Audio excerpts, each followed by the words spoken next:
It is my mic. Good evening, everybody. My name is Ute Fendler.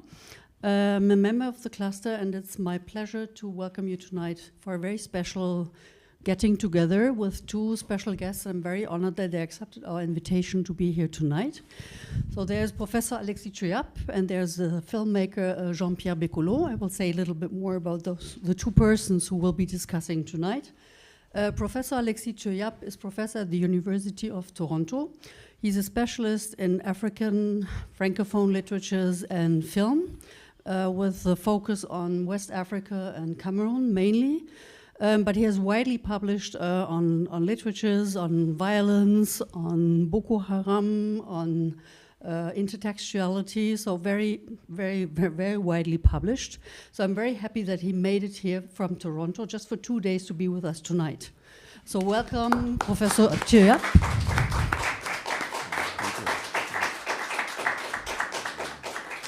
And Professor Tcheuyap will also have a conversation with Jean-Pierre Bekolo, and I'm also very happy, we are all very honored and happy that he also made it to Bayreuth.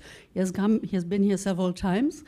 He's, I would say, something like the enfant terrible du cinéma francophone, but also at the same time the avant-garde filmmaker, one of those ones who always sets the pace and also new themes and also new aesthetic categories, I would say. So from his very first film, Quartier Mozart in the 90s, to his, I don't know where to start, I guess you will talk about this, but he kind of invented, let's say, genres that haven't been there in African cinema on the continent, with the first science fiction, with the first queer film, but then also a very political film about the political situation in Cameroon with the president, up to one of his more recent films about the Afro-descendant population in Colombia. So the EOCC is a very large range of films and themes, not to forget the documentaries also, with a lot of interviews with intellectuals and very hot topics on the continent. Also, he's a fellow at the University of Bayreuth, so he will stay with us for a couple of months till the end of July.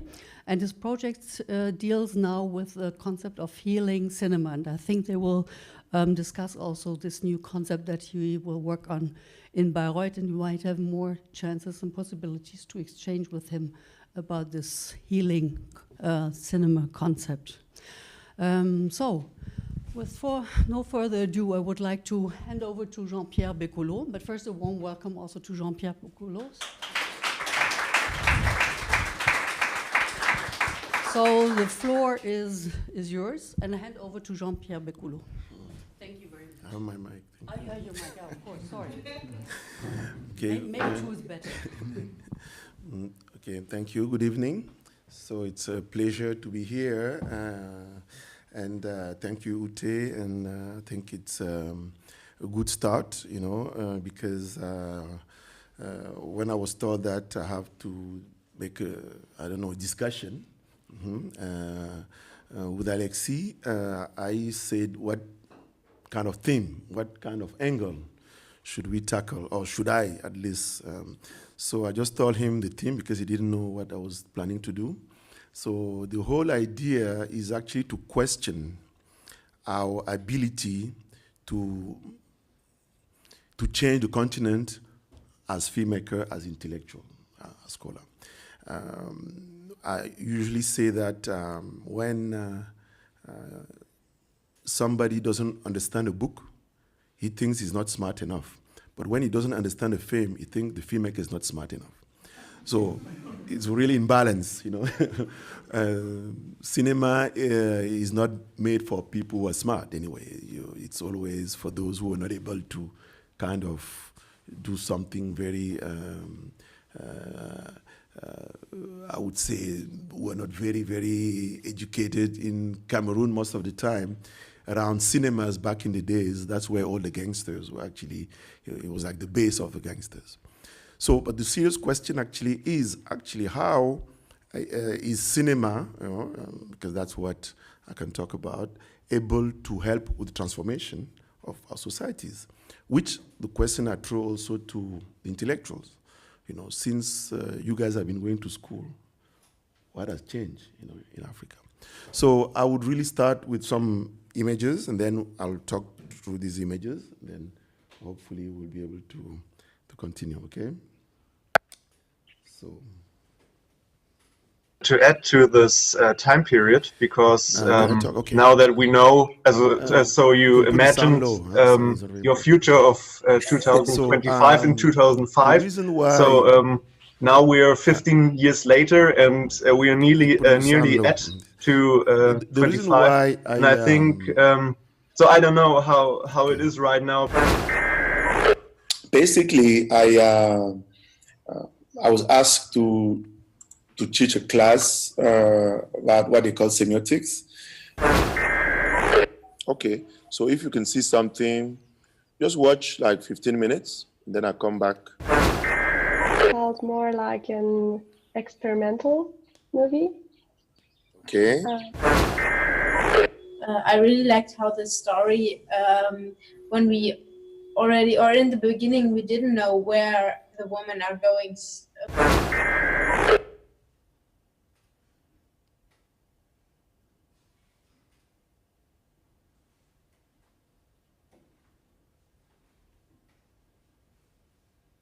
Okay, so that's enough. Okay, the reason why I started with Zoom is because here we spend all our lives studying how to work with images, image language, and then comes COVID, and then confinement, and the only thing we do with this wonderful medium is to show our ugly faces. So what is the whole point of just showing the face and talking while we study all the language of cinema? We learn how to be able to create a storyline, a narration, and dramatic structure, whatever we studied. And so I thought maybe we should start thinking about the medium we use and to kind of invade them, you know, and to kind of get into Zoom, for example, and turn it into a film medium. So I think, I don't know who is very excited about just watching people's faces, you know. I think cinema has enough elements to kind of help us to kind of do better, okay? So this is the theme, how to become a therapeutic intellectual, you know. I don't know if I can explain more about it or develop, but therapeutic really here came from, obviously, what I was stating before, the fact that the whole culture of intellectual actually came from somewhere, you know, because Africa is an invention, as we just read. You know, we didn't, the whole colonizing system came with so many things, including the whole idea of being an intellectual. But I'll start with one of the subjects that is a little bit trendy. It was about the art objects being sent back to Africa. I don't know how to translate le réensorcellement. Moi, je disais que nos arrière-grands-parents nous racontaient ces histoires, cette histoire surtout Martin Paul Samba. Il nous la racontait, des fois on se retrouvait, et surtout le 8 août comme ça là, on nous rassemblait tous pendant les vacances, on nous racontait comment était la vie de Samba, qui était Samba, et qu'on devait suivre son parcours. Il faut faire très attention, parce que ces œuvres qui n'ont rien à voir avec le discours avec lesquels ils sont présentés ici, avec lesquels ils sont présentés en Occident, maintenant, quand on les ramène comme ça, ce ne sont pas des œuvres africaines, ce sont des œuvres occidentales parce qu'elles sont enveloppées par un discours occidental. Elles ont une valeur marchande, etc. Donc, la poupée à chanson, on en parlait, l'une des plus chères. Donc, hélas, connaissant mes frères ici au Cameroun, ayant confiance en leurs bêtises, je suis certain qu'ils exposeront ces œuvres exactement comme c'est attendu. Ben, ces œuvres ont beau être au musée de l'homme ou bien ici à Yaoundé, au Musée national, ce seront tous les œuvres occidentales.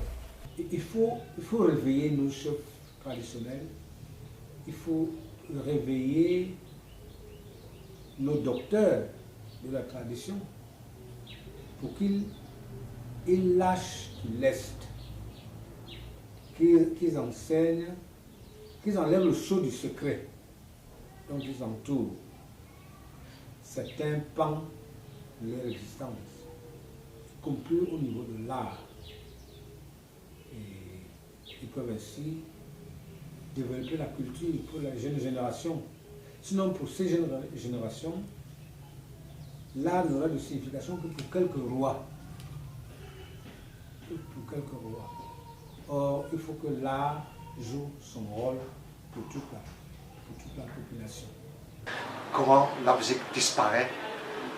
Et donc mon souhait est que tout ce travail, toute cette musique retrouvée puisse avoir une maison, puisse trouver un endroit où on la retrouve toujours, pour qu'elle puisse servir de base à la recherche en Cameroun, mais aussi tout simplement à l'écoute pour tous ceux qui voudraient écouter une musique qu'ils n'ont pas écoutée. So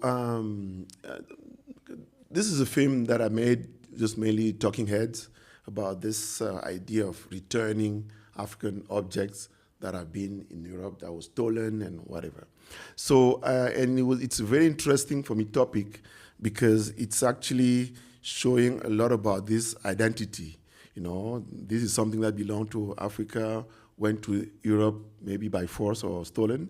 Now it's coming back and it becomes an issue. So just to stand up, say who are we? Who is this invented Africa, which is a concept from Professor Mudimbe. So the whole idea of being in that kind of territory, clearly, and with the concept we need to manipulate and how to kind of be this agent of transformation is actually, for me, really tricky.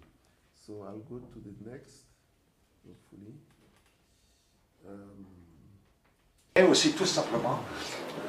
Tu aussi, les riches ont fait partie. People who are talking, Joachim, the last one, is he passed away, unfortunately. He collected Cameroon music since 1940s and created kind of music archive for Cameroonians. And obviously, nobody was interested, you know, and he passed away, and I think his archives are kind of there, you know. And he was telling me how he wished that at least this archive will be, you know, like used for something. But I remember we tried everything to kind of interest Cameroon government. Nobody really was interested. And then before, I guess, I don't know if you understand French, but they were talking, the different people were talking about, one was talking about the secret, how still tradition is so secret that we don't even know how people will be able to learn as it's from all these artifacts that are gone with all these secret societies. And the first one was at the T-shirt Berlin. He was actually saying the problem with all these is the discourse. You know, he's sure that once the object are gone, and having now kind of Western discourse, they'll come back to Cameroon with the Western discourse. So for him, they're not African objects anymore, and unless we find another discourse to be able to kind of present them. So this is the end of Joachim. De garder cette musique. Leur musique, à chaque fois qu'on leur parle, ils disent que ça a disparu, les amis sont revenus, ils sont pris, ils n'ont pas ramené, etc. Okay. Now we're getting to the real topic. So obviously, this is a film I made called The President that was banned in Cameroon, but it was a film mainly showing one of the problems we have, long-lasting regime, whatever you can imagine. Les mouches, la pourriture aussi. La royauté attire du monde, mais la chute aussi. Les riches ont fait partie, femmes et enfants. Dans le village, il ne restait que les familles des pauvres gens. Victimes innocentes des manigances, si proches d'un futur teinté de violence. Les ennemis, anciens amis du roi attendent. Ils attendent patiemment que le naturel le ponde. Afin que coule le sang de la vengeance. Soigner les plaies ouvertes par tant d'années d'allégeance. Le roi va mourir, le village le sait, à l'après lui, même le roi n'y avait pas pensé. Le chapeau du chef flotte dans l'air, les têtes se cognent pour savoir qui le portera. Que la paix aille mourir à la guerre, pourvu qu'il y ait une tête qui soit couronnée roi. Le chapeau du chef flotte dans l'air, les têtes se cognent pour savoir qui le portera. Que la paix aille mourir à la guerre, pourvu qu'il y ait une tête qui soit couronnée roi.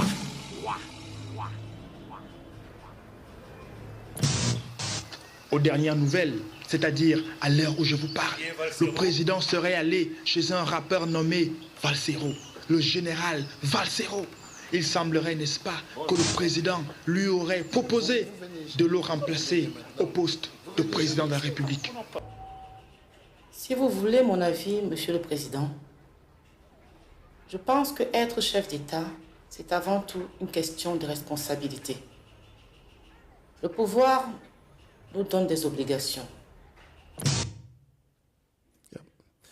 So, as I was saying, we live in societies we would like to transform, mainly, I guess, all over the world, but I think in Africa it's more even in the feeling of that we need to change the society. We need to make sure at least the minimum, we don't even talk about more, but the minimum is done. So in obviously our practice as filmmakers and intellectuals, I think a lot of people are addressing these questions, and it's one of the things for me that sometimes make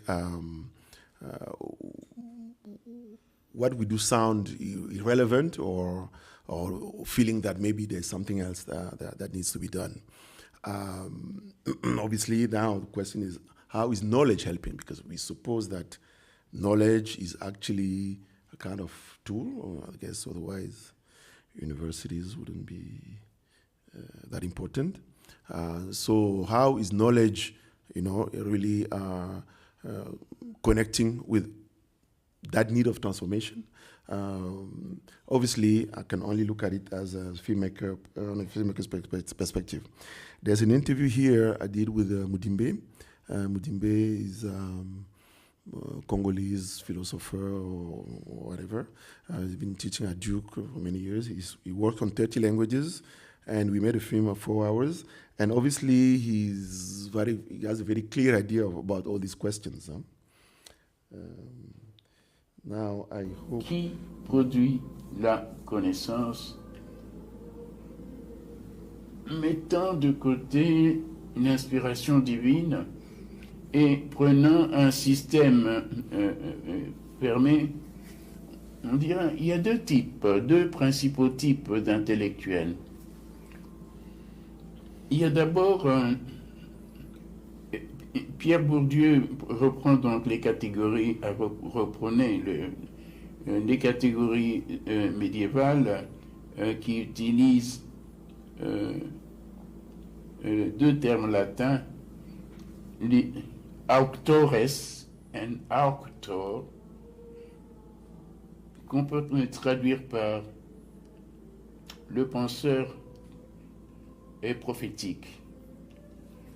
Et on l'oppose alors celui-là au lecteur. Et dans la tradition occidentale, bon, c'est une fonction sacerdotale. Que j'explique. Nous sommes en train d'opposer deux types d'intellectuels. D'une part, les prophètes.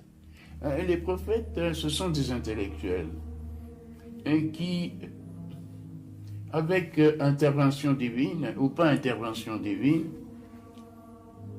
simplement, le prophète connaît ce qui se passe, voit ce qui se passe. Ah, Karl Marx, oui. voir ce qui se passe, les problèmes que ça pose, que le modèle économique capitaliste pose. Et Freud, qui est médecin, il voit les problèmes que certaines personnes ont. Et ces gens, à partir donc de leur compréhension de ce qui fonctionne mal dans l'économie politique ou dans le comportement des individus, explorent des possibilités de résoudre ces problèmes. Et en faisant cela, leur contribution implique des restructurations dans la manière de comprendre ce qui ne va pas chez l'individu ou dans la société. No. Yes, I think this one is a big chapter because the film is 4 hours, but very clearly he was able to help to go back to understand what are the different type of intellectual, the sacerdotal, the one he calls, come from church, that's where the tradition of preaching on Sunday, it's kind of a whole ritual that been taught in seminaries. So now they kind of this model is the one that became the university one, and then he talks about the prophetic one, which is he explained very well.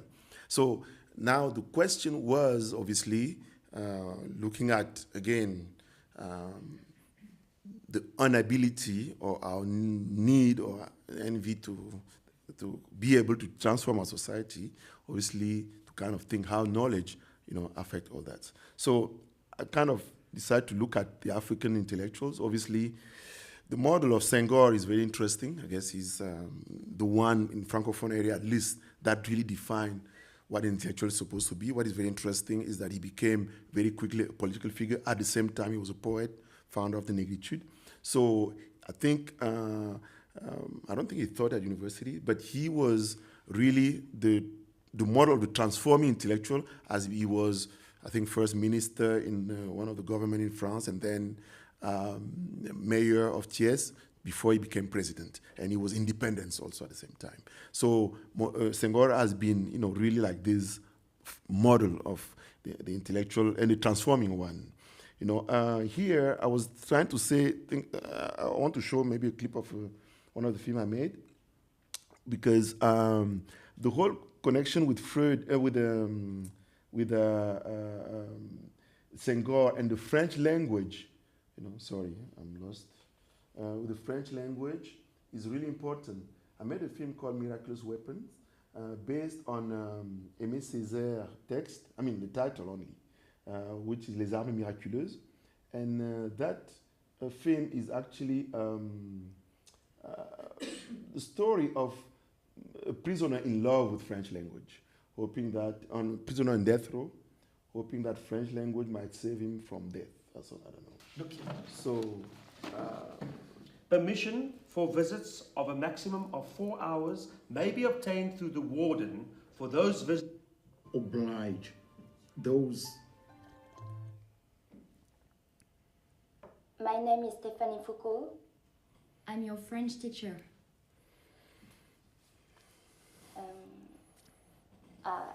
I will repeat it in French, okay? Je m'appelle Stéphanie Foucault. Je suis votre prof de français. I'm a law student. I've decided to give some French classes in order to get closer to the carceral system. You see? So, je vais vous apprendre la langue de la Révolution.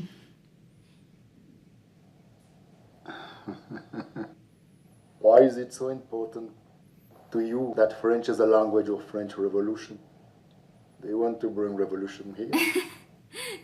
No. But, it's just because words are important, we don't have to talk with nothing. It's useless. Useless, you see. Si nous disons les choses pour ne rien dire, c'est du bavardage, non? You understand what I mean? Yeah? Yes. You understand? Yes. Yes. So, les mots sont des fenêtres. Fenêtres ouvertes sur le monde. You see? So, you. Who are you?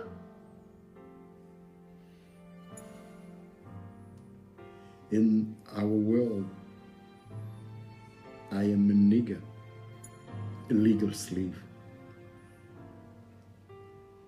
I am a victim of the capitalistic structure of our societies. My name is Okoroko. Jamal Okoroko.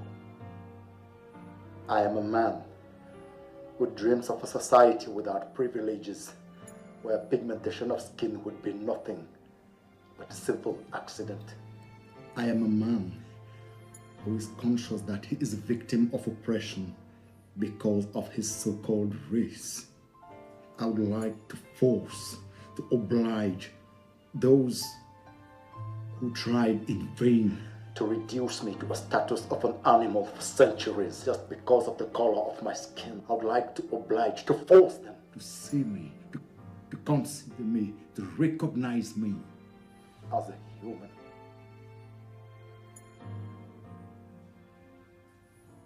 I am a racist, anti-racist.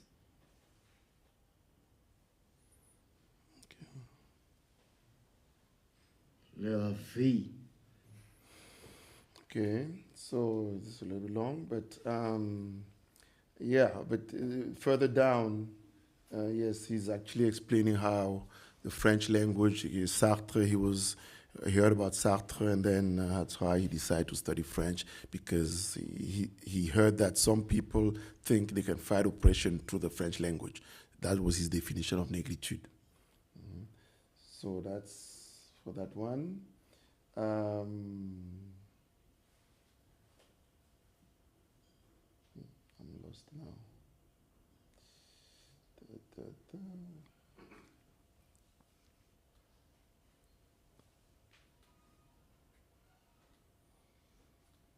Yep.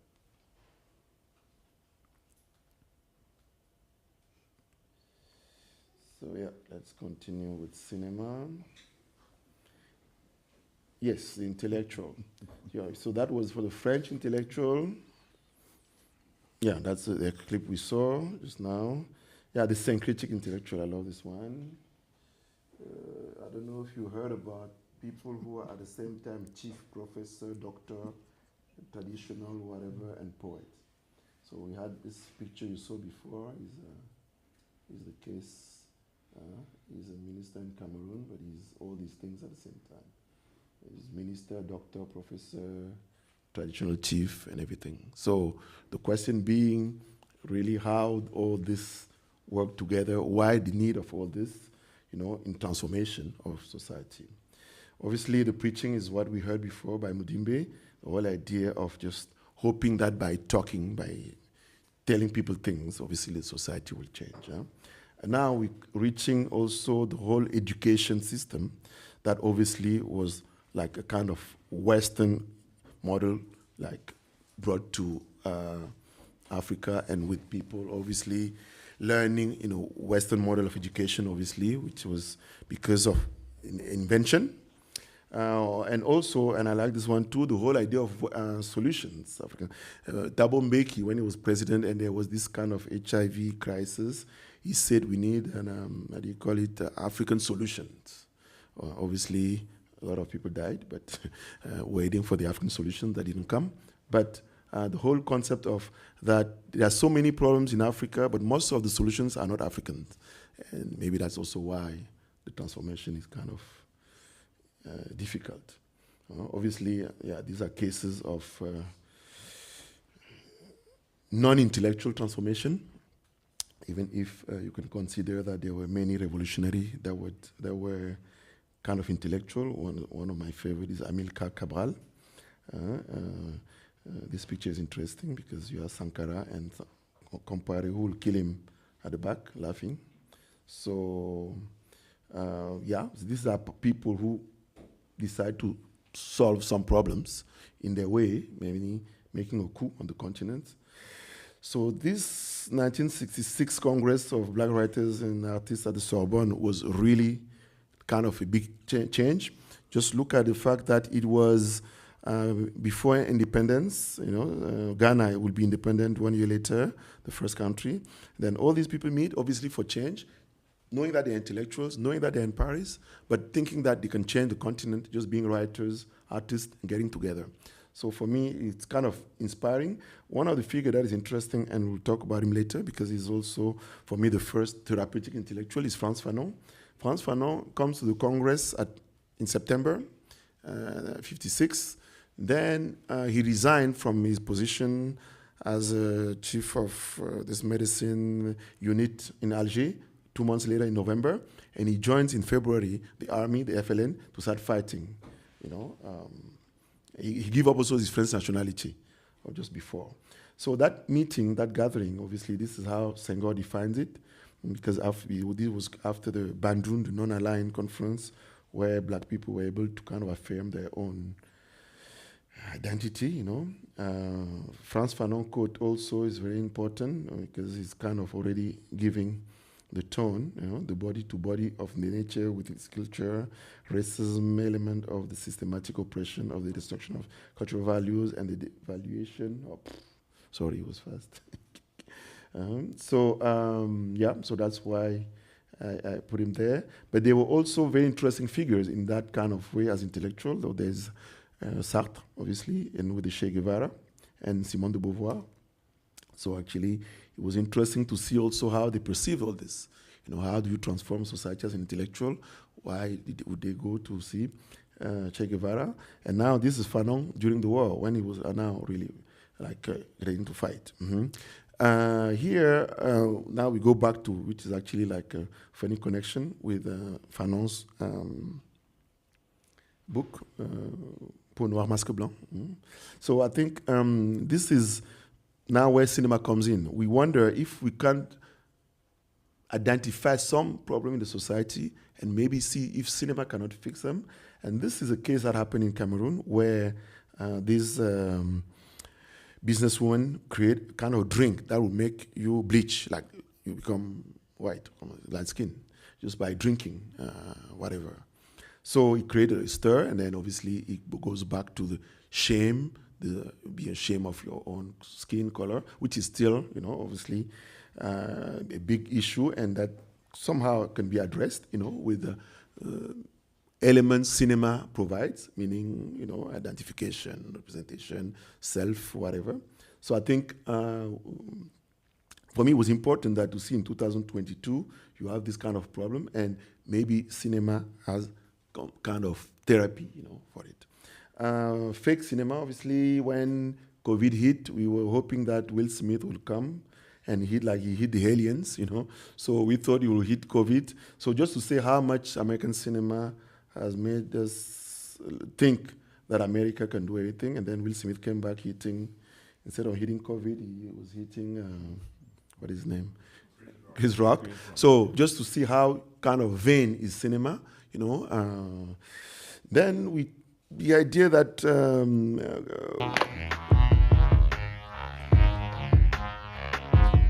let's watch this first, and it's a clip of my film Les Saignantes.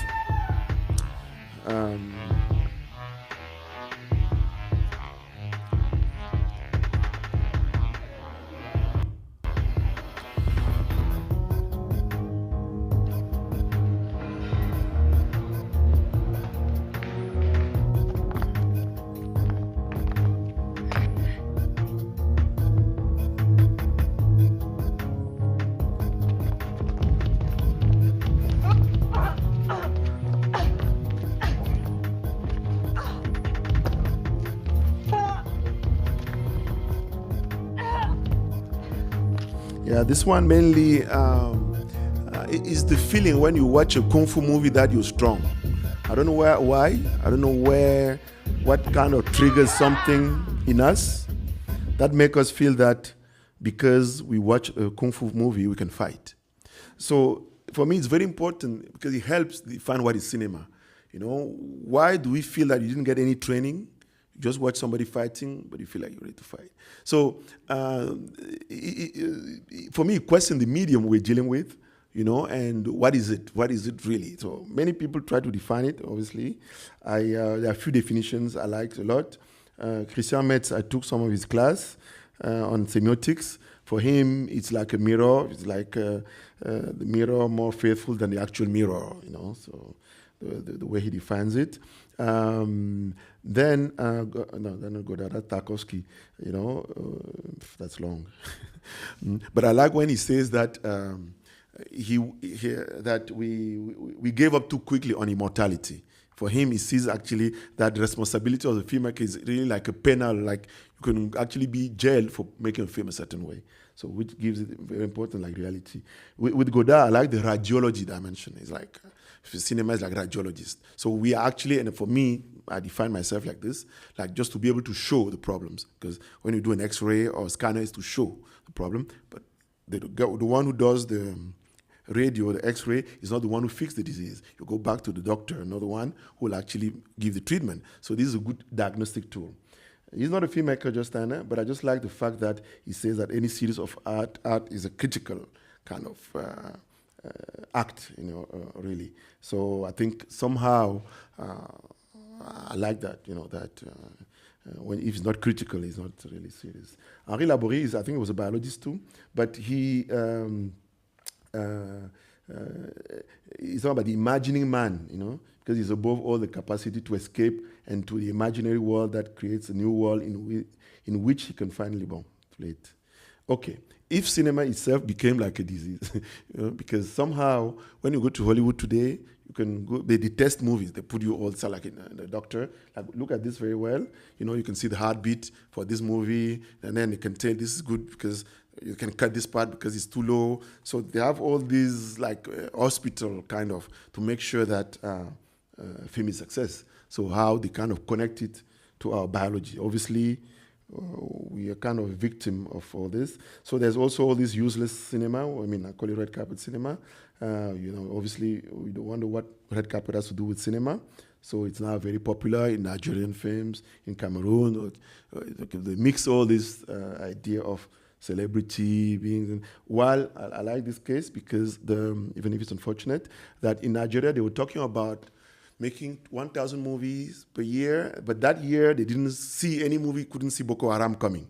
So how can you make 1,000 movies and not one can show something that is happening next door?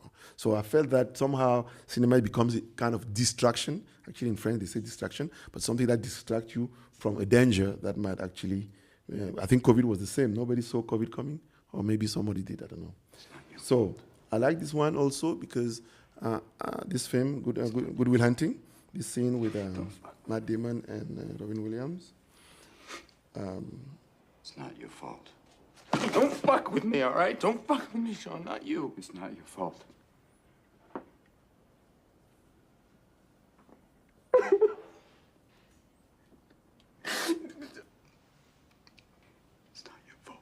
So this is a scene where actually this guy is critical about society, and he's able to kind of show how useless it is to go to school, to get a job and everything. But then the whole story turns at some point where they ask him what he wants, the psychologist, and then starting making a problem he described as general, as collective, individual, which actually is a problem because we have like collective disease, collective problems as a society, but you don't have a hospital or psychiatrist for collective. Everybody goes and sees psychiatrists alone. So it's really interesting how, like when you have repression, I'm just giving an example of in France right now where Macron is hitting people very hard because they're demonstrating, that it's a collective, let's say, repression. And then when you go back and you have trauma, you're alone, you know, with your psychiatrist. Like if the problem was an individual problem. So obviously the idea here, and maybe we'll just stop very quickly now, because is the idea of how do you, with cinema, think about brain and reprogramming or whatever. So I like this film also a lot, Memento, Christopher Nolan's first film, I think. It's somehow a film that is a lot about that, really. You know, most of the time, film use emotions. This is the first film, I think, that used memory to connect with the audience, where the guy has a condition, and that's what makes him not be able to remember things. But you, as an audience, you kind of follow the whole thing through memory, and the whole idea that you have a friend, you don't remember him just like the next day. You don't remember that you had a party last night, everything. So, which is very scary as a kind of. So I thought films that explore limits like this on what we are and how we can relate, you know, for me are really, really important. Even if you don't want to. I think I'm running out of time. So.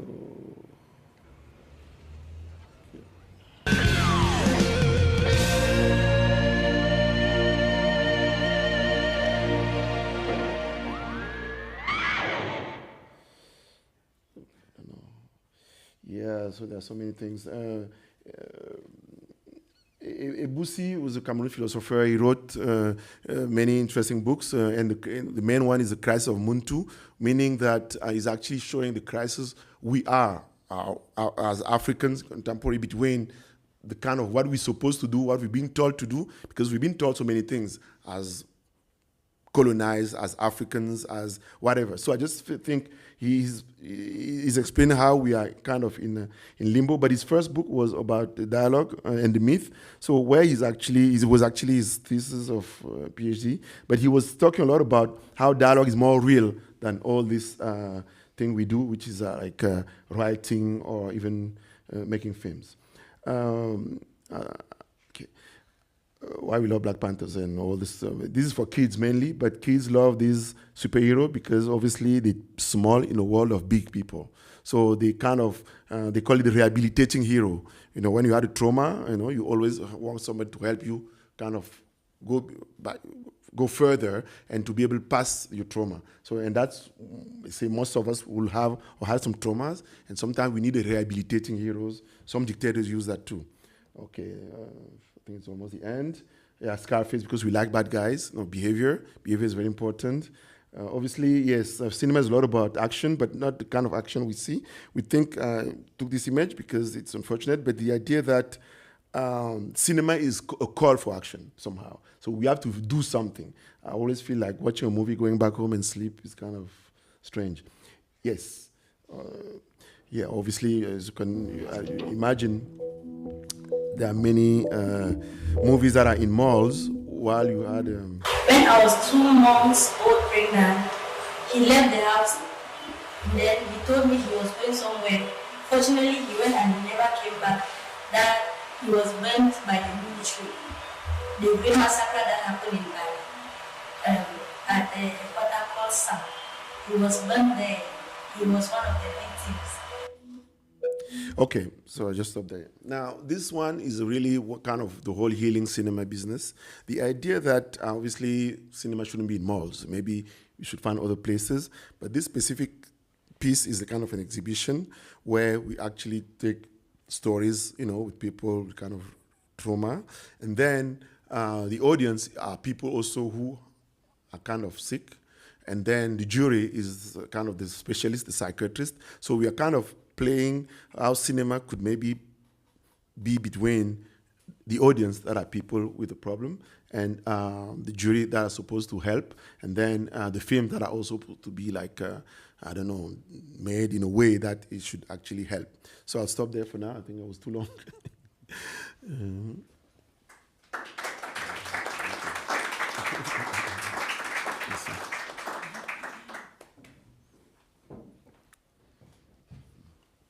Well, I don't know. Where do I start after Bekolo, after Jean-Pierre? This is very challenging. Well, thanks a lot for a wonderful presentation. Thanks for sharing your thoughts with us about society, about Africa, about cinema, about art in general. Just take 1 or 2 items which you share, 1 or 2 thoughts, maybe more eventually when we are able to exchange. The first thing is, liked very much the excerpt from Mudimbe about the intellectuals. I mean, although, I realized in the end that, your talk is focusing, has this kind of perceptible obsession with intellectuals. And while I'm very happy that you were able to bring Mudimbe's definition of is two categories of intellectuals that are related to medieval concept, medieval models. I also have some trouble with that for a few reasons. The first is that I find it a little intriguing that Mudimbe would draw from, there's nothing wrong with that, but I would not only draw from medieval church model, which is understandable because of his personal trajectory, but also that in many ways he seems to not disqualify, but at the very minimum, forget or ignore other possible categories. Because from what I understood from his reading, from quoting on Bourdieu, all these intellectuals are supposedly learned people, people who've been to school, people who are educated in the Western world, and people who have eventually degrees. But as you probably know, degrees don't make us intellectuals. That's first. And second, as you probably know as well, you've got many degree holders who are far beyond mediocre, if not horrible intellectuals. Not only because there's no value to what they actually bring to society, but also because of the kind of counter value that they tend to promote. I would just take a few examples of intellectuals who, I hope you agree with me, who may not fall within the category of Mudimbe because they are not learned, but also there are people who have brought major change in the life of their compatriots. You know pretty well that, I mean, they are educated. Somebody like Chinua Achebe, Mongobeti, and Ngugi, these are people who were able, because of their art, to foresee things that happened to their countries a long time ago. As a matter of fact, when we read Achebe's novel, everything that happened in Nigeria were actually foreseen in his books. That's one example. The second example, which I hope, I mean, you probably know this more than anybody, but Fela Anikulapo Kuti, who is, in my view, one of the best spirits that was ever produced by Africa, is, in my view, I think, one of the finest intellectuals that we could ever think about, because he's among the first to have clearly stated that coup d'etat were actually very bad things for the continent. Well, except for Ghana. Thank you, J.D. Rawlings. But Fela was, I mean, the way he challenged the military rulers in Nigeria, the way he was able to expose the hideous face of his society through his songs. One of it is Shakara, but also things like, look at, just take Suffering and Smiling.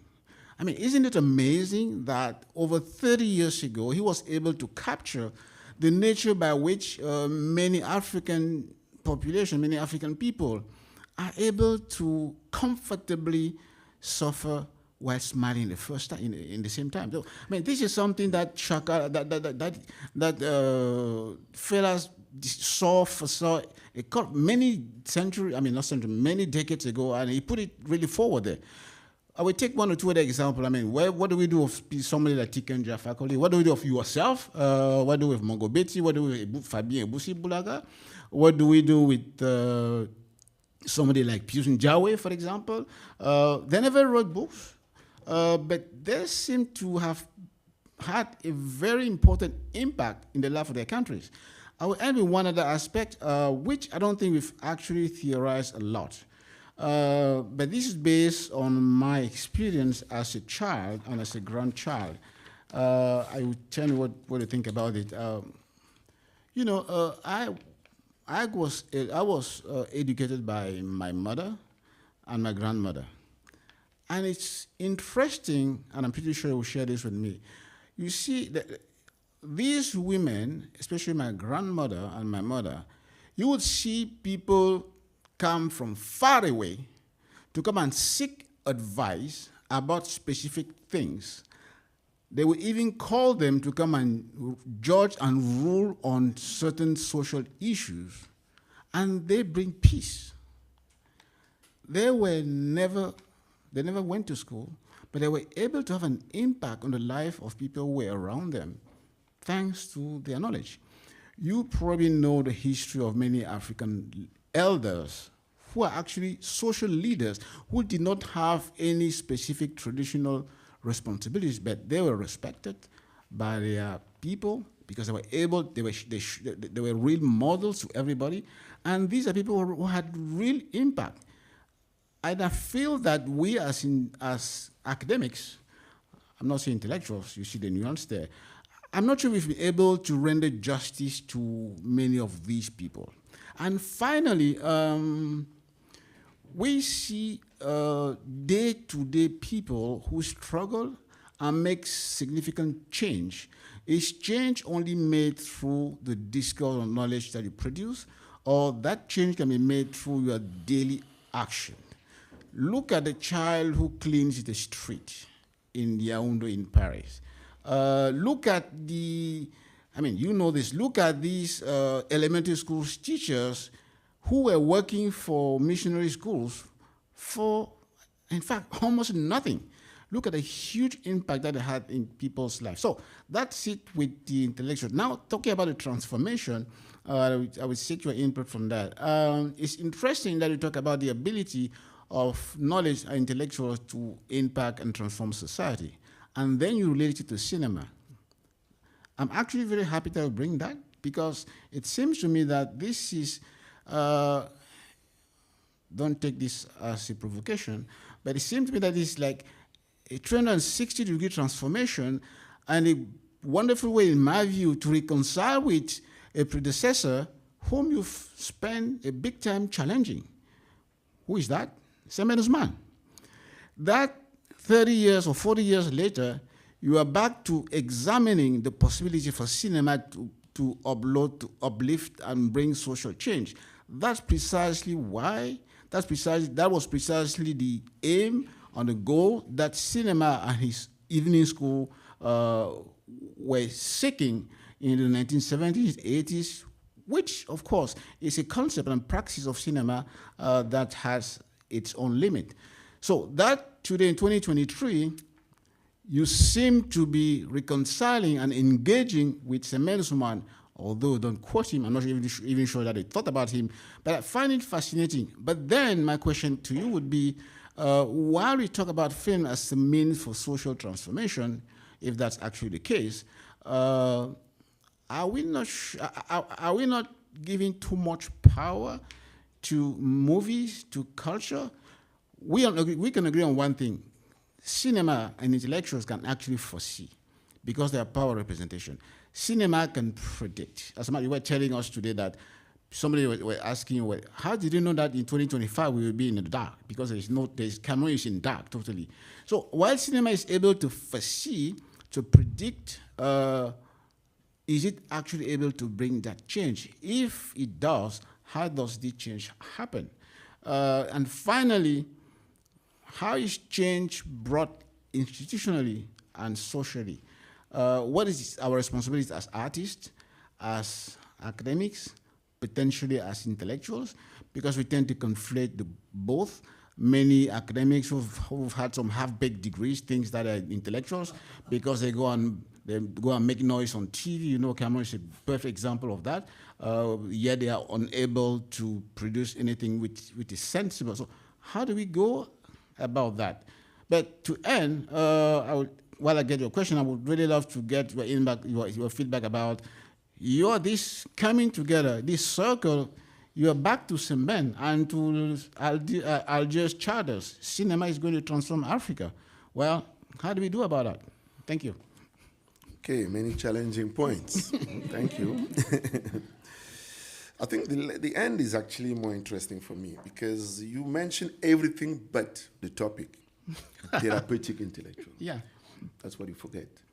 Semben, even if he thought about cinema being a kind of element of transformation, what I see that is different is the concept of the therapeutic intellectual. Yeah. And if I have to kind of define it a little bit here, I took Fanon when I was presenting as an example. I think the idea that the doctor, when you go to a doctor might not even talk to you. He will examine you, and he'll start writing his thing, and then he go do this. So he doesn't really care about what you have to say. He doesn't want to lecture you. He doesn't think he will get you to your head, you know, like all these instructor. I like, even in terms, when there's this difference between instruction, you know, where they fire you with knowledge. That's coming from the church, you know. The idea on Sunday that the priest will make good believers, you know, by telling you all these things and thinking that all these words will end up affecting you, it will impact you, and it will change the society.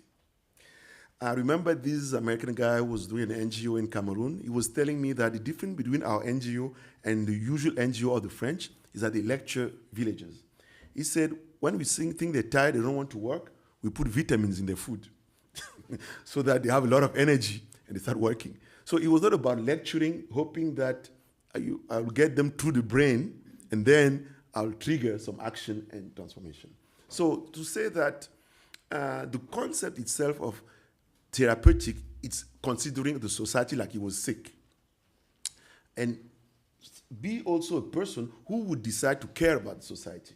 That's kind of an element there.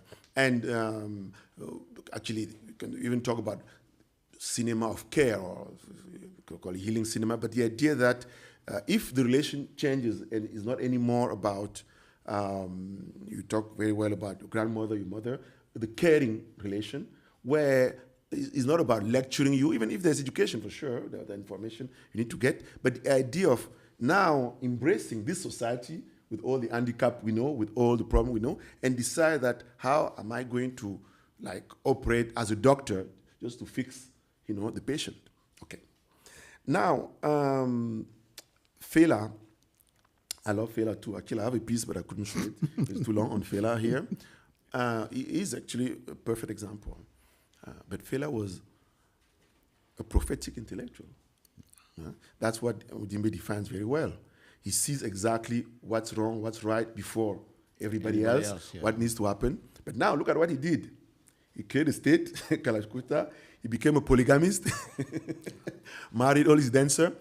Obviously, it's not that I encourage that, but I think he tried to find a model, economic model for his enterprise, because he was banned and he had all these dancers, and you could see how he was struggling between this whole idea of managing this whole thing, the African culture is trying to put in front, and coming up with a kind of economic model. For me, that's what I think. But definitely, he was a prophetic intellectual, Now, when all the other one you mentioned, Mongo Biti, Chinua Achebe, Ngugi Chongo, for me, they are the instructor, they are the other model, Yes, they will be maybe like Sartre or somebody, but it's clearly that they're resisting the political system, they're challenging it, but very clearly, many people on the ground don't even know them. That's really what's also a fact. We always talk about this in Cameroon, like all the writing of Achille Mbembe, nobody knows about it in Cameroon. And we wonder if you consider your country or your continent or your people in trouble, and you decide to write or to devote your life to fix the problem by writing, and it doesn't reach them, or even the writing itself, I don't know how materially he can do it. Maybe he has no way to do it himself, but the idea that knowledge you've been producing doesn't transform the society. You should be wondering at some point why you're doing what you're doing, unless it's not your agenda. You decide, okay, I don't care, I'll just write my things. But I imagine that if there's a big crisis in a country and everybody is threatened to die or whatever, everybody should be mobilized to kind of make sure this whatever the drama or crisis doesn't happen. Yeah. Well, Jean-Pierre, yes. I mean, just to pick on what you're saying, it's interesting that you are conceding and actually praising Fela. There's no question about it. But at the same time, you are not putting down people like Mongo Betty. I mean, because basically both of them are prophetic. except that they have different talents. Mongobeti, Ngugi, Achebe, and Valsero, and you, and whoever, they have their specific talent. They are not engineers. They are not doctors. They are not journalists. My perception is these people perform what they do at their best, at their own risk. Whether it transforms the society, whether it's able to transform society or not, it's a different question. Yeah. So, if we look at put down well, I mean, clear, sorry about that. But if we only look at the operational ability of what they do, then we will. In fact, that opens up a much bigger problem because, as you know, these people write in French, which is read by a very small minority. But studies show that novels published in Chiluba, in Kasai, are read by a few million people, more than anyone published in French. You know, and in the case of Achille Mbembe, for example, well, he writes what is right. It has to be accessible, and second, when it's even accessible, you need to understand what he's saying. But, there's a piece maybe I missed because I was very fast. The 1956 Congrès des Écrivains. It's not the one in Paris. In Paris, okay. Yeah. It's very interesting that it happens in Paris. Obviously, they all and with Senghor being also, because I think he's the one who opened the conference or something or closed it, but it set up what you just mentioned. It set up the fact that the intellectual almost connection, is a French-Paris connection first. When you talk about books, about publishing, about no accessibility, it's because that's what was set up. That's why it's a model that is in question here. So, obviously, if the idea of having an impact, obviously is the agenda, because some might not even have that project. But the idea here is that the whole setup, I don't even know, you mentioned the French language, but I'm just saying that being an intellectual, clearly, became actually having that connection, with France, having, and with the system in France. That's what will make you intellectual. There are many others. I have the example of Lionel Manga, I just met. He's been doing this for 30 years in Cameroon. Nobody knows him. Yeah, but he just went to Paris to publish his first book in Paris, obviously, but he has been resisting this for like 30 years, and you can see all of a sudden he's known. But we've known him all these years, but obviously he was with people, he was having all these discussions, he was, on the ground. But Paris is what makes you a kind of intellectual in that sense. Well, again, that's very true.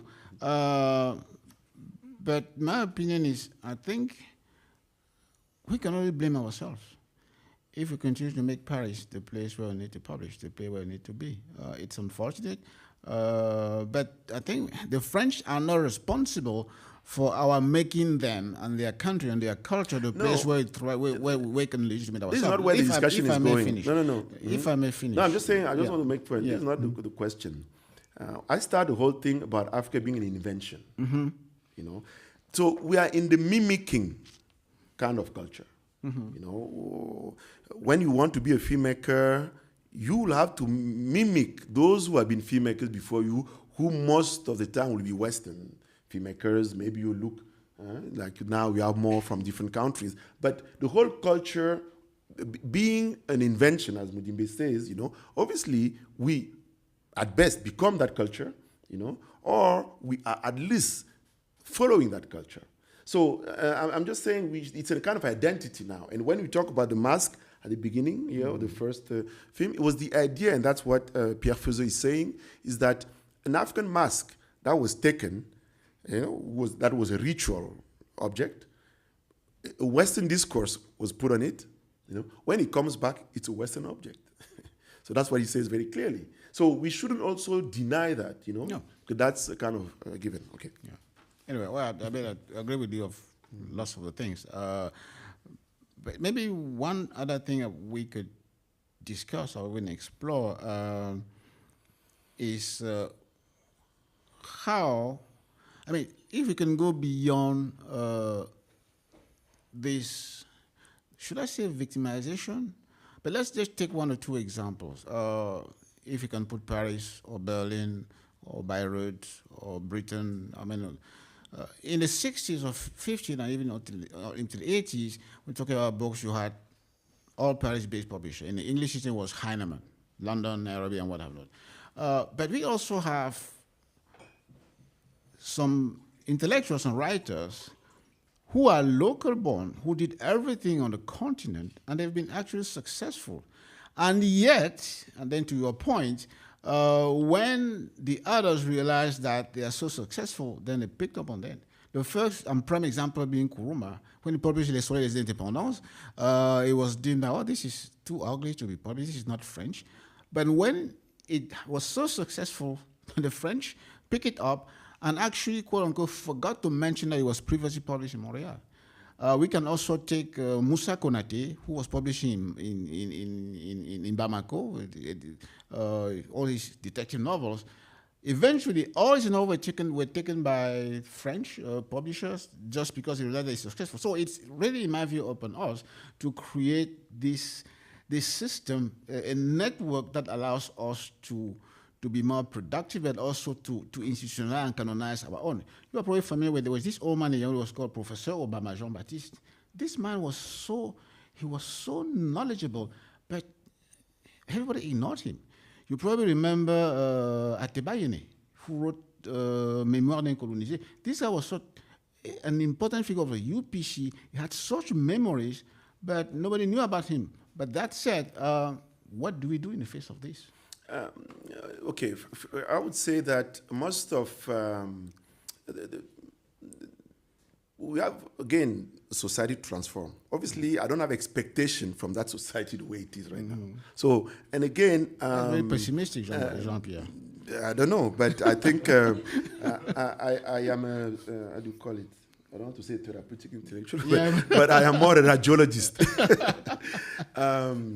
I would say when you look at what's going on, you kind of see very clearly that the model, when I mentioned that Frantz Fanon is the first one, he gave up on his French nationality. He gave up. In the end, went to Algeria. He was a doctor. He resigned from the hospital and decided to go to war. No, which he did. When you read his presentation at this Congress, you could see that he was getting there really. Yeah. And he was the other one were Africans. He's a Martiniquais, so he was kind of French. But he decided that, so he did a reverse process as the African process in looking at what would happen, and it's very clear that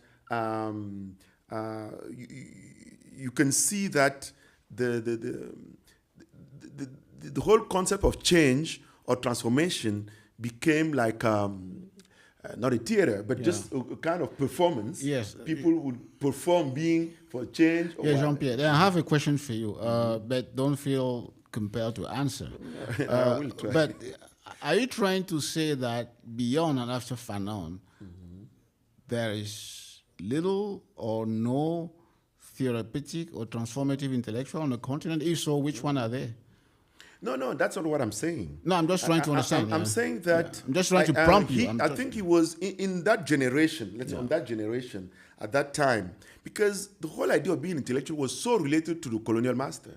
It was because it was a copy of that behavior. You mentioned very well the possibilities of having on the continent traditional, savvy people who transformed the society and who were able to kind of make a change at many, many levels, which is true.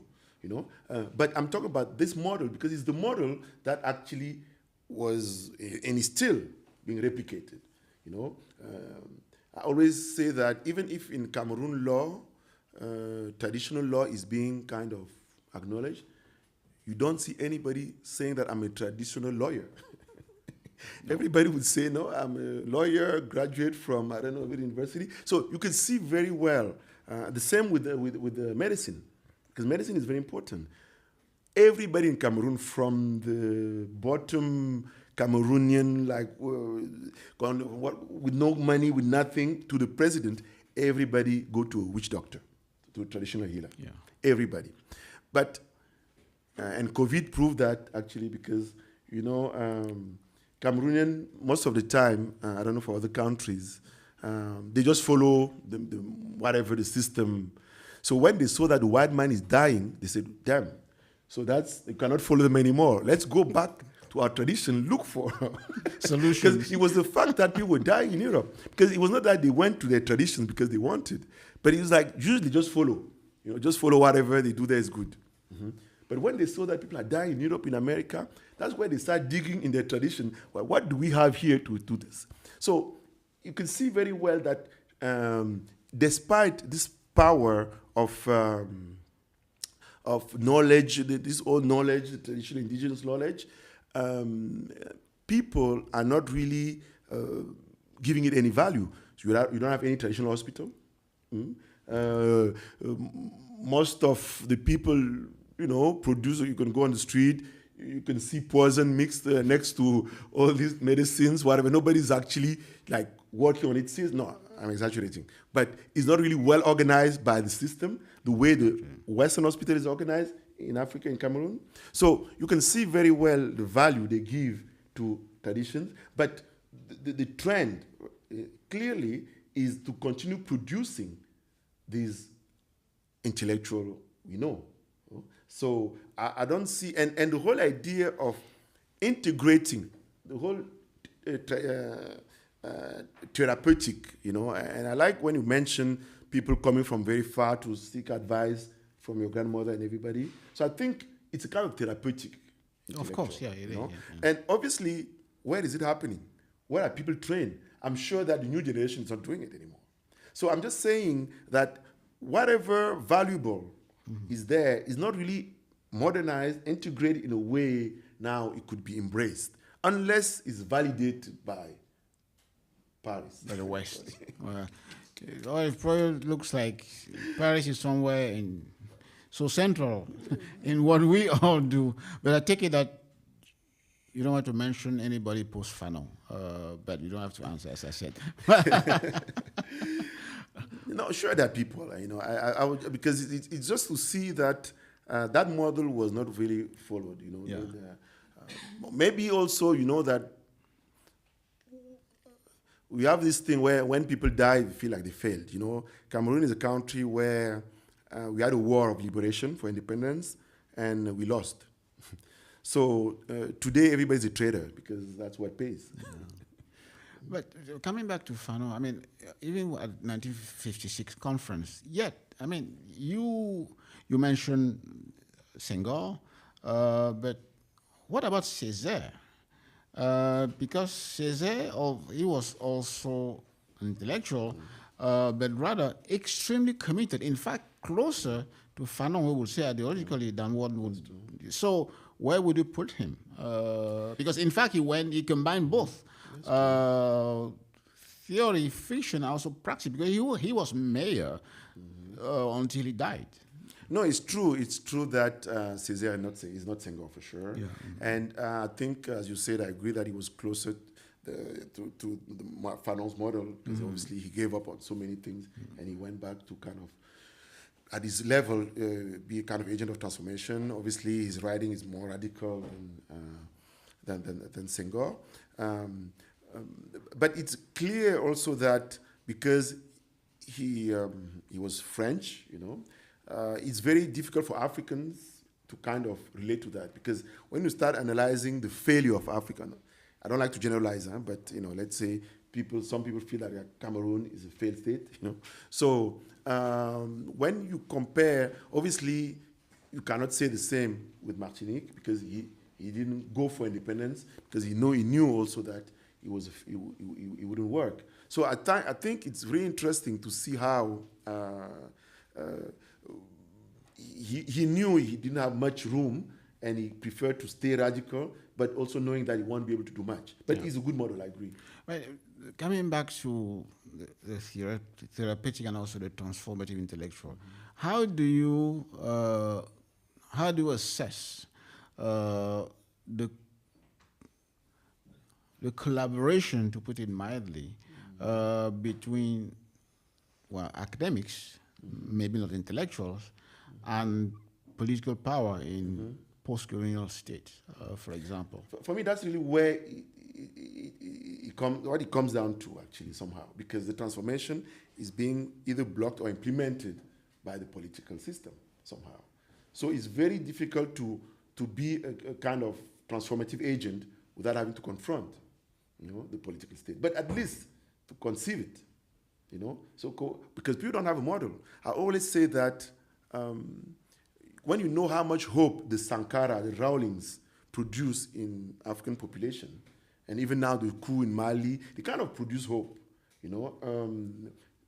Very few people have been able to produce. And I also wonder how little theory of revolution you have, practical one. So you tell people want to do revolution, this is one you do 1, 2, 3, 4, 5. You don't have much. Like when you want to change, like the way they did, despite the success, at least popular success they had, you don't find it much. Because most of the intellectuals are good Christians or good Muslims, I guess. So should I take from you that in order to be able to transform, you can only confront? Can you not in a way collaborate and bring it transformation? No, not only, but it's one option. Yeah. But I think I give back the model of the doctor. Yeah.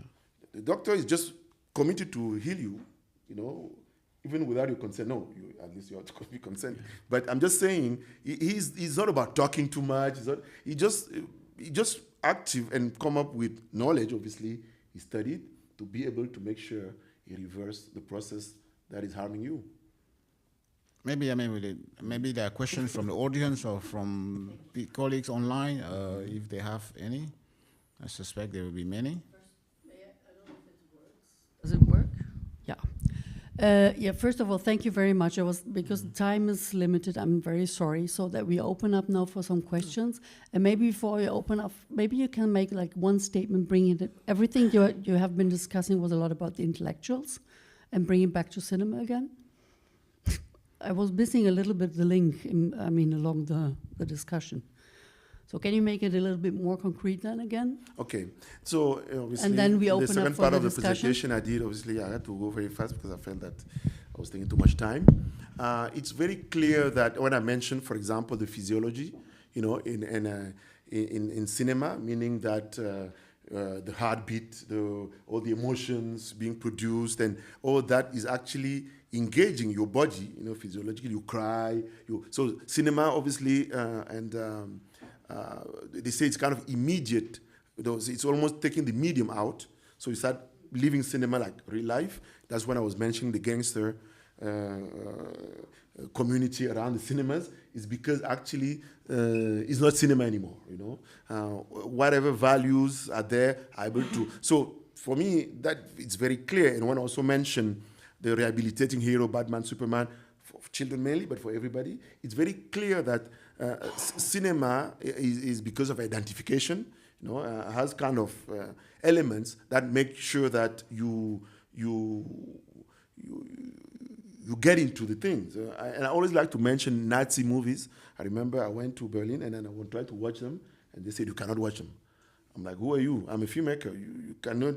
So you think, when I'll watch it, I'll kill everybody? What was going to happen? So it was very clear that people think cinema do things. They know, they know, I'm not sure even who they are, but I'm just saying, they think cinema do things. So when they stop somebody like me, not watching a movie, is it to protect the society against me after watching the film? So clearly, cinema is seen as something that kind of change people or make people do things. So that's one of the things. Hollywood use it for capitalistic purposes. That's why they want to make sure they test the movies. Even in the screenwriting process, when you, in a movie, you kind of identify he's the killer. It's actually because they told you, because they don't want you to feel frustrated that you're too stupid. But it's kind of structuring your brain in a way where you kind of get used to the known. And they say that the unknown is actually the worst movie in people's brain you can make. Meaning that the next generation who are used to those narrative structure, will not be able to deal with new problems. Because when it's different, obviously, when they don't know, they give up. that's where you become a bad filmmaker, because they don't know. So the unknown, the unexplored, is really completely out. So we kind of always dealing with what we know, and that's what is being recycled, and voila.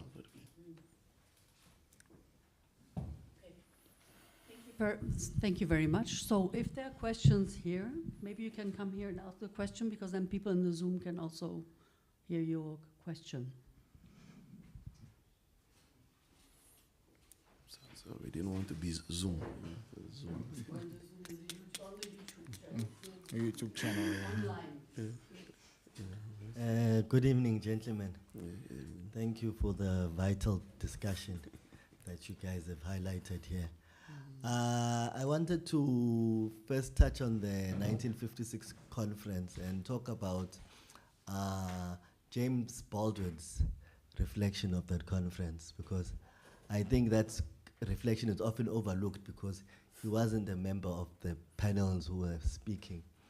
But his Americanism captured the sense of ambivalence that perhaps is more reflective to today on those questions that were being raised in that conference. And then post-Fanon, I would say there's definitely Steve Biko, the medical student who drops out and becomes radical and goes on to create his own clinic against the apartheid government, and manages to raise donors to fund the clinic. And I think that's something worth. And then the last point that I had here, and so my sense of the struggle is that if we might compare the struggle in Africa and Europe, I would say that the struggle in Africa sometimes it can be perceived as wanting to fit in, but I would say it's a struggle of presence, which is very different from the struggle of the European today, which is more a struggle for authenticity.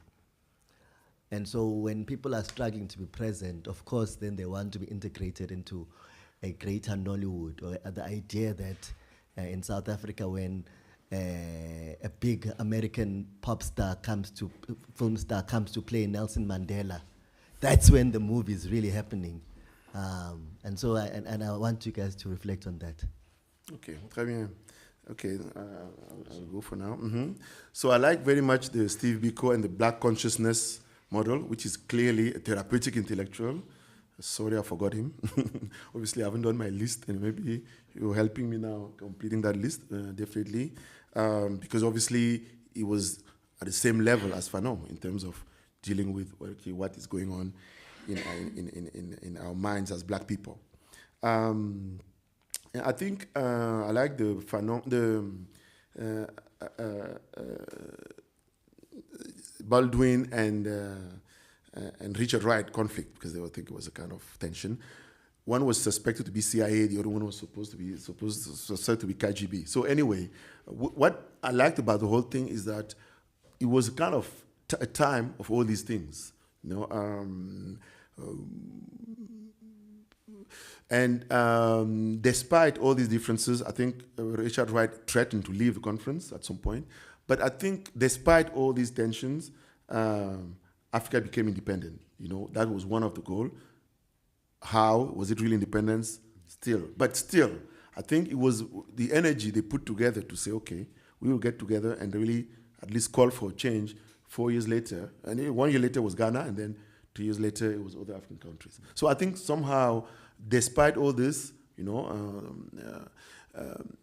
now when you mentioned the presence, actually it's true that, and I touched it in some way by talking about the red carpet, you know, being a real culture, the marketing, which also is somehow a big distraction.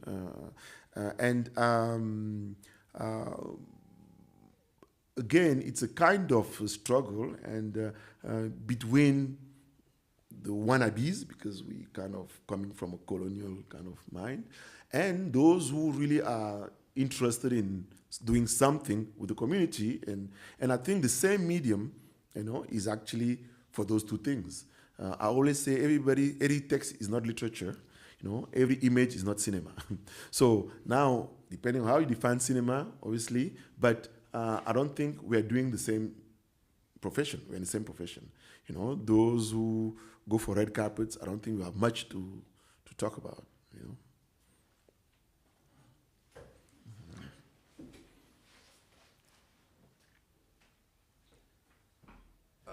Good evening, everybody. Good evening. Thank you very much for your extensive discourse. I have a few questions. So firstly, when you mentioned about Fela and his works, it really caught my interest because I've been seeing a lot of things about him. I'm Nigerian originally, and I've been to Fela's shrine and all of that. And my question is, where do you think the meeting point can be for the cinema and the academia?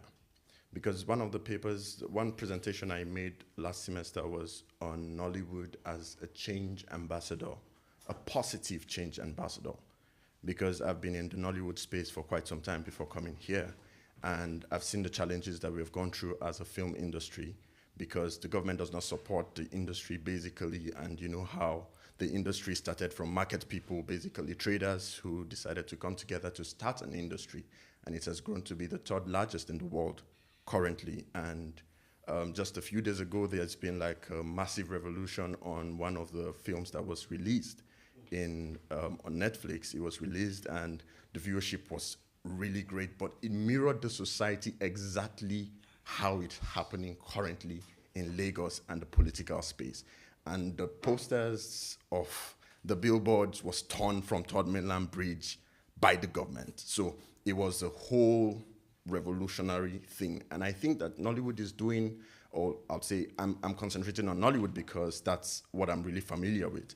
It's showing that change is possible because people are seeing it and saying, oh yes, they tore it down because it's a reflection of what they are doing. The film just portrayed exactly what's happening in government. So my question now is, where do you think that the academia and the cinema can have a point of convergence that can cause a revolutionary change? So he wrote from screen, you wrote a book, you know, about from text to screen, or? Yes. I thought he was asking you the question. Well, thanks very much. It's very interesting because, you know, the thing about politicians is that while they tend to threaten and to demolish and to downplay artists, they're at the same time so afraid of them, you know. One interesting example is AY, they censor movies. And I remember that when Ngugi published one of his novels, I think it was either The River Between, I don't know which one it was, the book was censored, and they bought all copies of that book because they thought that is actually, I mean, the perception is that it's actually reflecting reality. So they bought all the copies of this book. And the same thing happened with people like Mongo Bechi. Of course, you know that the best way to advertise something is to try to censor it. So back to your question, where does academia and cinema can meet and create a hopefully revolution? I think that two things. On the side of academia, we know that academics produce knowledge. They produce and share knowledge. And that is why education is actually the most, also the church, but we can talk about that. But academics can really transform society in a very positive way. That's why, in my view, if in a society there is hate, there is war, there is lack of respect, it means that in many respects, school and education has failed.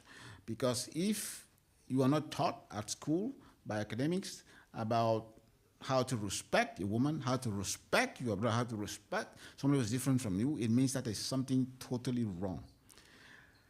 In a specific case of Nigeria, the Hollywood phenomenon is very interesting in that precisely it showed that in spite of the neglect, people, artists, and ordinary people can actually take off their life into their hands and build an entire industry out of it to the point of being perceived as a threat. And you know the history of Nollywood pretty well.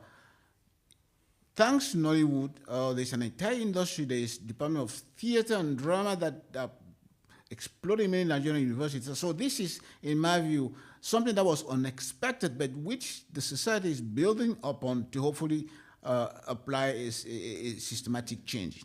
It is even more interesting that thanks to Nollywood, people now realize that something can come out of Africa and really hit the world. You know, because Netflix is not a humanitarian company. It's not an NGO.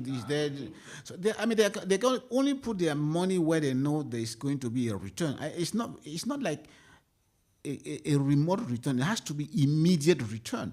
So if we have been able to hit that, and in fact, I'm actually also very pleased that for the past 5 or 10 years now, when you fly on planes, you have option, you can watch some African movies, which was not the case like 15 years ago.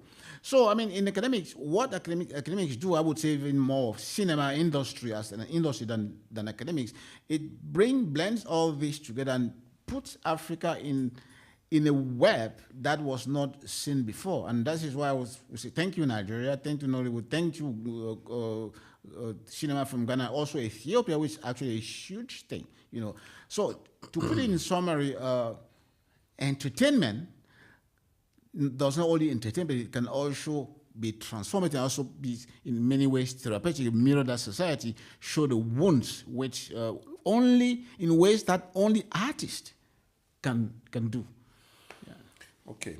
Okay, Netflix is capitalism, you know. So Nollywood is capitalism. So I don't know what is so exciting about it, maybe except the fact that people can feed their families, you know, with the kind of a sector that was not really taken into account, you know, where people were struggling. You mentioned a film on Netflix.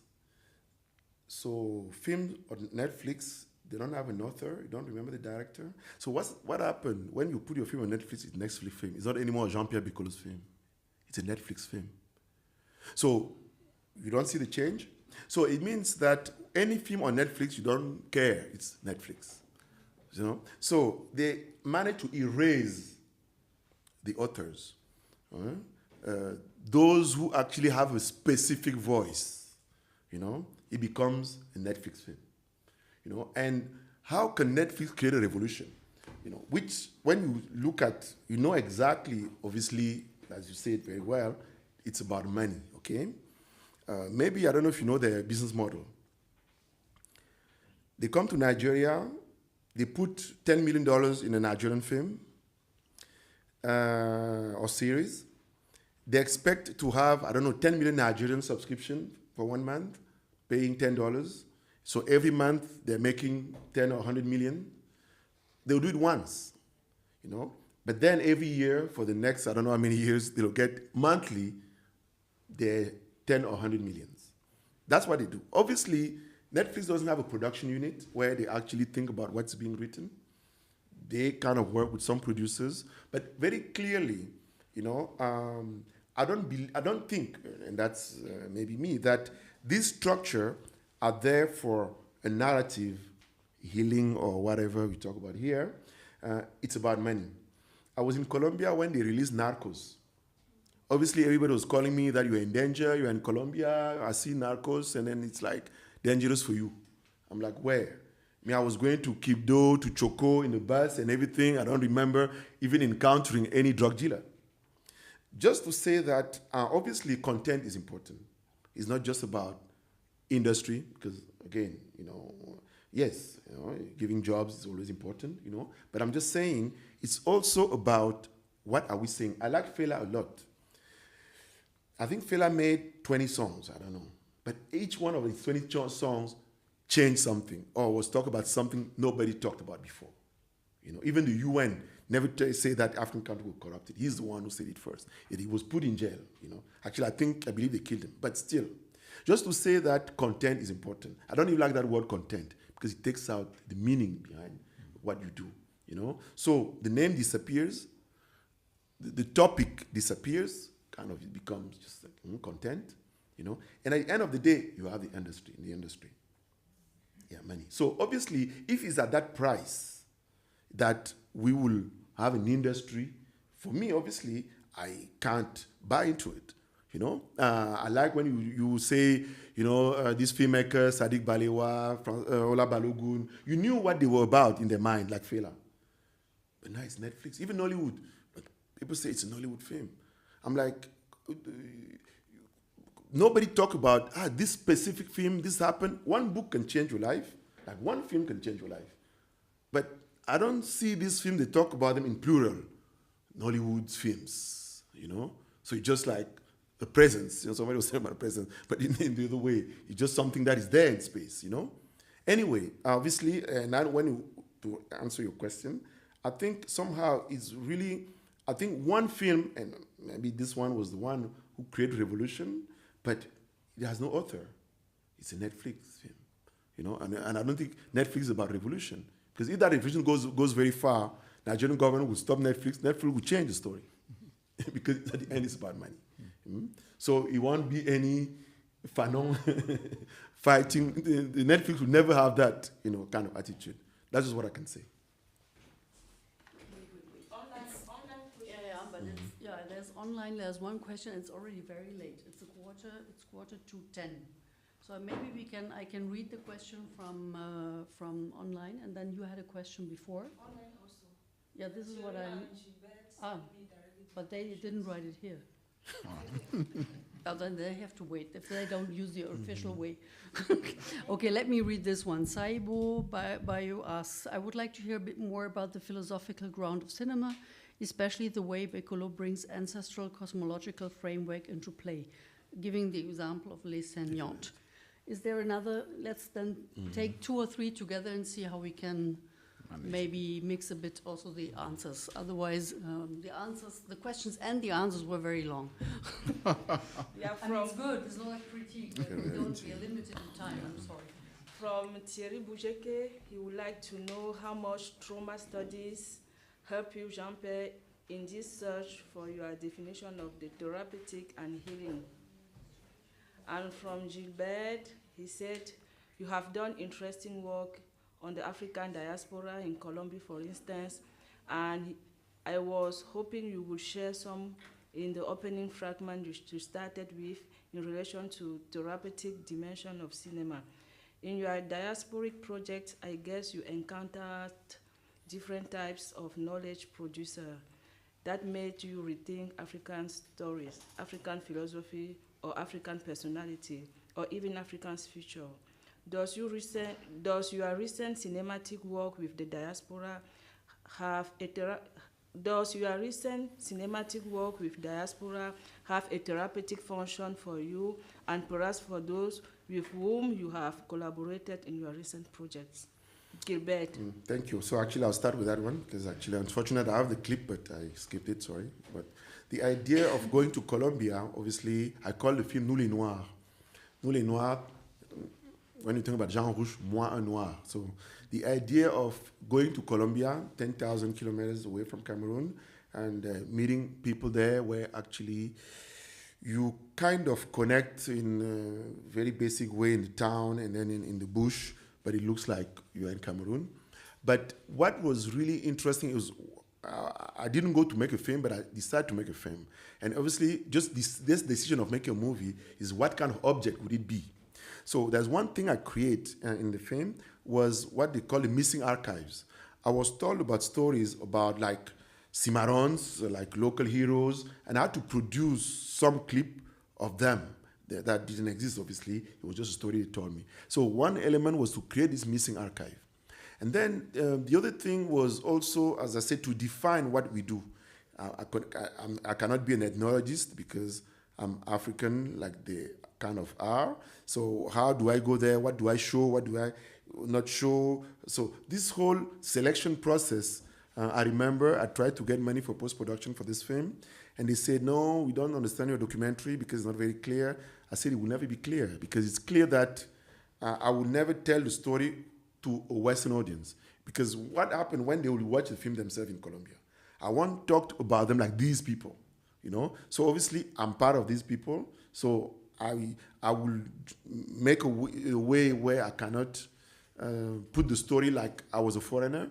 And then, again, I want to show it to Cameroon. People know that there are people in the diaspora that kind of you have a connection with. So obviously, the whole structure of the object, the documentary object, you know, has to be original and different. So it's very clear that it's still a quest because it's not perfect, but you think this is an attempt to produce something under that condition.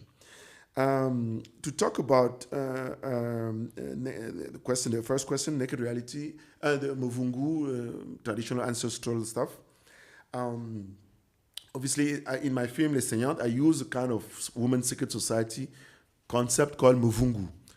I didn't know much about Muvungu when I made the film. I read it in books because I read that if you are a man, you watch a ritual, you are killed if you're seen by a woman anyway. So obviously it was very risky. I couldn't even find people practicing it. But later on, I kind of met a woman who was kind of initiated, and I interviewed her. I also had it here, but it's too long to show. I interviewed her, and then because she was a kind of hermaphrodite who was thrown in the bush, and she survived because she was picked up by a old woman and then raised her in the bush. But now she's kind of normal, and she was initiated to that ritual, and that's kind of, she did a reconstitution of the ritual. But to be very specific, in my other film, Naked Reality, I couldn't show, it's a science fiction, but it's the whole idea that what if in the future we'll have this disease, bad luck will be a disease. You know, like you have a fever, I had bad luck. So because they know how to fix it, you know, like, bad luck, just do this one. So this, because we don't see the future with these elements. You know? We just see the future with technology, whatever. But, you know, maybe because today when you have bad luck, they say, go to the village, go wash yourself with, I don't know, water like this, with these plants. But we don't know the process really clearly. But if in the future, bad luck becomes just like something we know, you just have to say hello to an ancestor, you know, then you feel like, bad luck is gone, you know. So I'm just saying, I speculate with these things that are African traditions, but in the future and putting it in a kind of science fiction process. That was a cyber question. And the trauma, no, I haven't studied anything about trauma. When you're in Cameroon, you are in permanent trauma.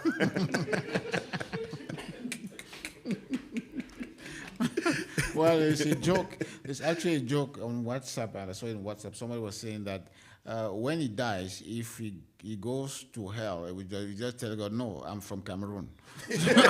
So I don't need to go there anymore.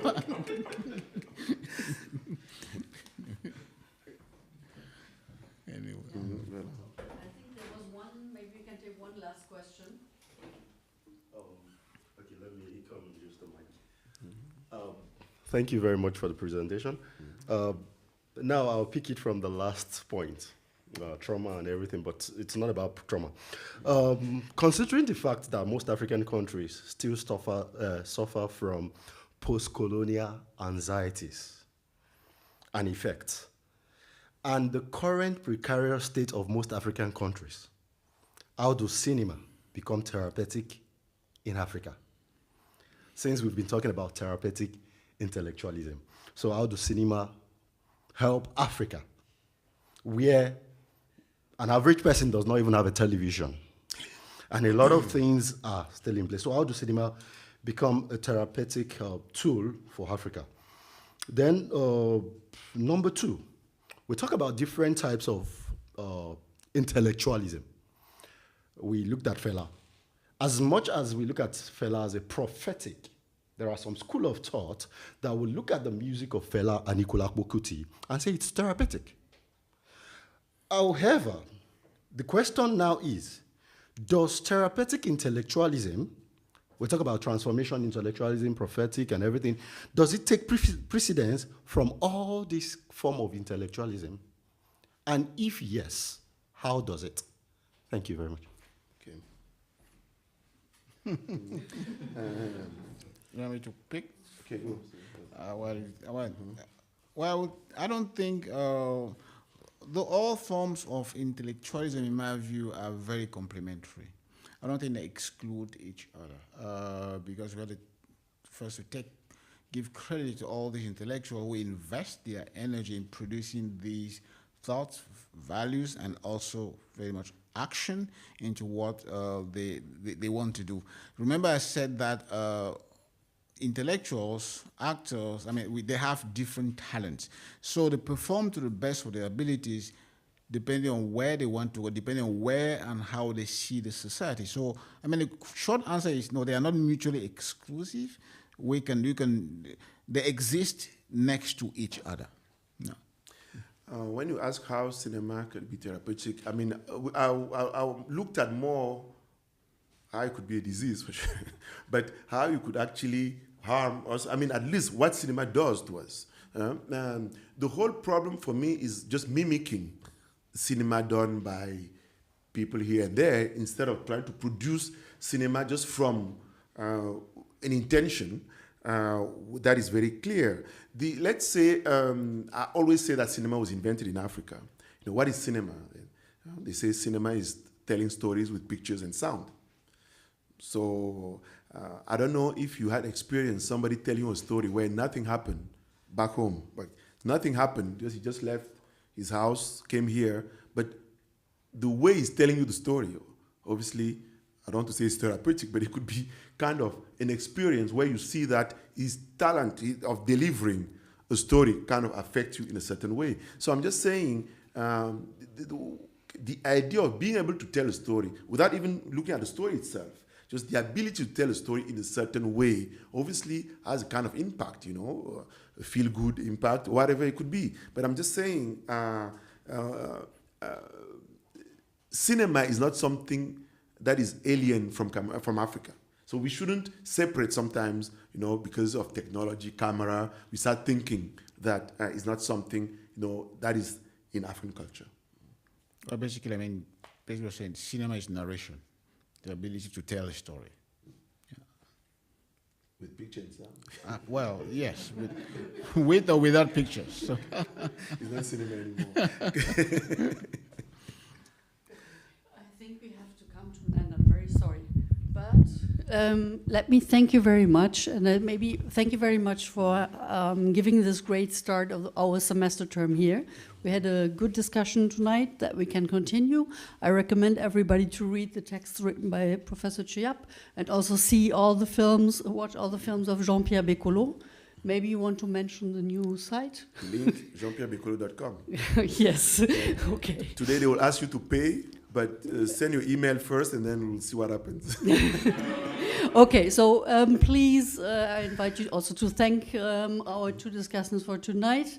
And in the name of the cluster, thanks for coming and thanks for sharing your ideas and the discussion. Thank you so much. Thank you.